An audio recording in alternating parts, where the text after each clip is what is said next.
देखो, कांग्रेस अभी एक डूबता हुआ जहाज है और उस डूबते हुए जहाज के बारे में मैं कुछ बोलूं ये मुनासिब नहीं है। देखो आगे देखो होता है क्या।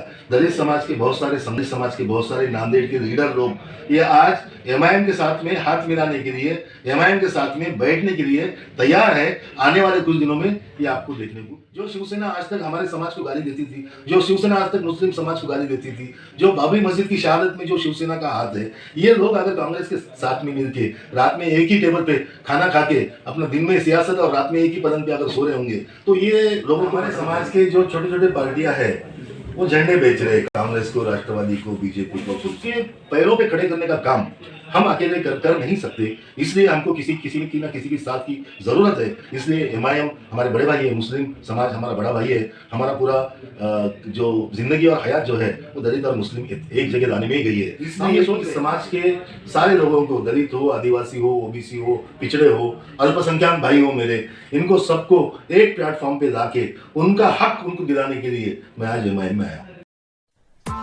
Press the bell icon on the YouTube app and never miss another update. आज हमारे साथ श्रीकांत गायकवाड़ साहब का हम एक इंटरव्यू ले रहे हैं, जो पिछले 4 बार से नगर सेवक है। इस बार उन्होंने, उनकी क्या भावना है, अचानक से जो है तो एमआईएम का हाथ थाम लिया है।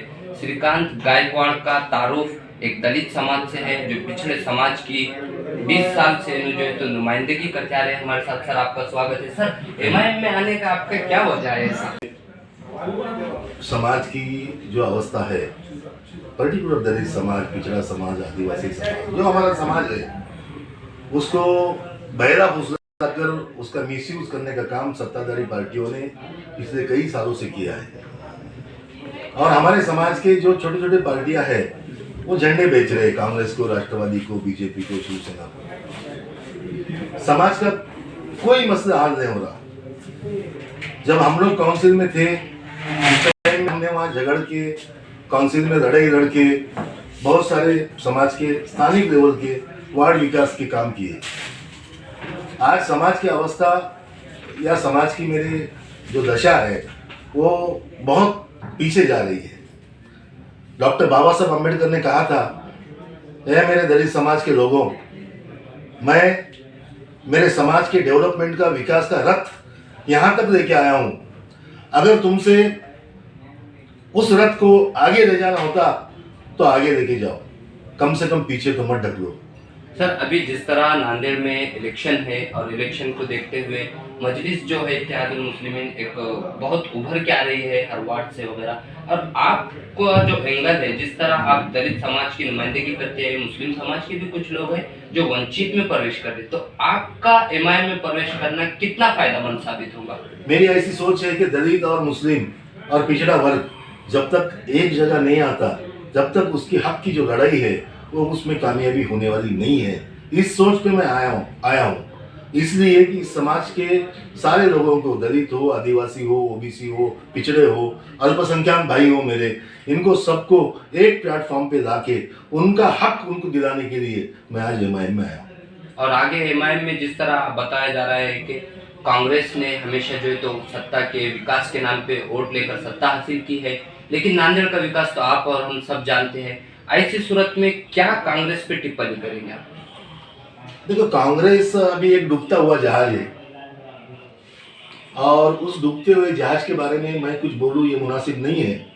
लेकिन जो सोया हुआ जो समाज है उस समाज को जागा करने का है। उनके एजुकेशन की प्रॉब्लम है, उनके रहन सहन के प्रॉब्लम है, उनके नौकरियों के प्रॉब्लम है, उनके लोन के, बच्चों के लोन की प्रॉब्लम है। उनको खुद के पैरों पे खड़े करने का काम हम अकेले कर नहीं सकते। इसलिए हमको किसी की ना किसी की साथ की ज़रूरत है। इसलिए एमआईएम हमारे बड़े भाई है, मुस्लिम समाज हमारा बड़ा भाई है। हमारा पूरा जो ज़िंदगी और हयात जो है वो दलित और मुस्लिम एक जगह लाने में ही गई है। तो हम ये सोच रहे, इससे पहले ये प्रयोग हमने किया था 2007 में, तो अम्बेडकर नगर और नयाबदी में समाजवादी पार्टी की निशानी लेकर 3 सीट वहाँ पे दलित और मुस्लिम दोनों मिलकर पैनल चुन के आया था। हम ये सोच रहे कि ये शहर में अगर ऐसा कुछ चमत्कार अगर होता है तो जो प्रस्तापित लोग हैं उनको एक बहुत बड़ा धक्का पहुंचा है। सर, जिस तरह आप बोले कांग्रेस डूबता हुआ जहाज है, लेकिन अभी तो कांग्रेस की सत्ता इतनी मेजोरिटी में है नांदेड़ में, क्या आगे डूबेगा या फिर अभी डूबे वाला है?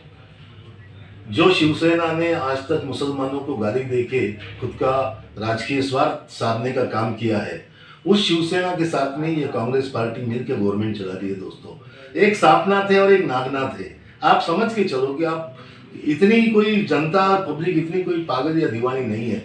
जो शिवसेना आज तक हमारे समाज को गाली देती थी, जो शिवसेना आज तक मुस्लिम समाज को गाली देती थी, जो बाबरी मस्जिद की शहादत में जो शिवसेना का हाथ है, ये लोग अगर कांग्रेस के साथ में मिलके रात में एक ही टेबल पे खाना खा के अपना दिन में सियासत और रात में एक ही पलंग पे अगर सो रहे होंगे तो ये लोगों को बताना पड़ेगा। और सर, जिस तरह आप देखते हैं असदुद्दीन अवैसी को, वो संविधान के हित की बात करते हैं, और उस तरह असदुद्दीन अवैसी के देखने पर दलित समाज, पिछड़ा समाज, आदिवासी, जाट, ये जो है तो कहीं महाराष्ट्र हो, यूपी हो, बिहार हो, सब जगह युति कर रहे। अब नांदेड़ के अंदर एक युति महाराष्ट्र में हुई थी प्रकाश अम्बेडकर की अवैसी की, और बाद में हमने एक प्रेस कॉन्फ्रेंस में मैंने प्रकाश अम्बेडकर साहब से सवाल किया था कि क्या आगे चल के आपकी युति होंगी क्या, तो उन्होंने साफ नकार दिया। तो आपको ऐसा लगता है क्या कि दीगर जो दलित पार्टी से वो एमआईएम को नांदेड़ में महापालिका में साथ देंगे, पार्टी में देंगे? मेरे को एक बात आपको बहुत साफ तौर पे बोलना है, लीडर बड़ा नहीं होता, उसका समाज बड़ा होता है। जो समाज लीडर को बनाता है वो समाज बड़ा होता है। समाज चाहे तो एक छोटे से आदमी को कितना ही बड़ा बना सकता, आसमान के ऊंचाई तक पहुंचा सकता।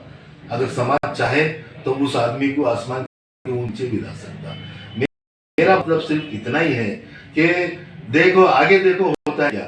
दलित समाज के बहुत सारे, समृद्ध समाज के बहुत सारे नांदेड़ के लीडर लोग ये आज एमआईएम के साथ में हाथ मिलाने के लिए, एमआईएम के साथ में बैठने के लिए तैयार है। आने वाले कुछ दिनों में ये आपको देखने को मिलेगा। सर, जिस तरह आपके वार्ड की बात आ जाती है, आपको जनता ने 4 बार चुन के दिया और पिछली बार में आप खुद इलेक्शन नहीं लड़े, लेकिन अब आगे आप इलेक्शन लड़ेंगे तो आप किस?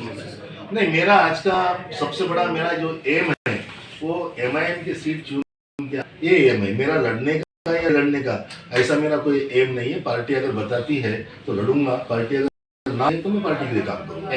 पार्टी और कुछ करने? बिल्कुल।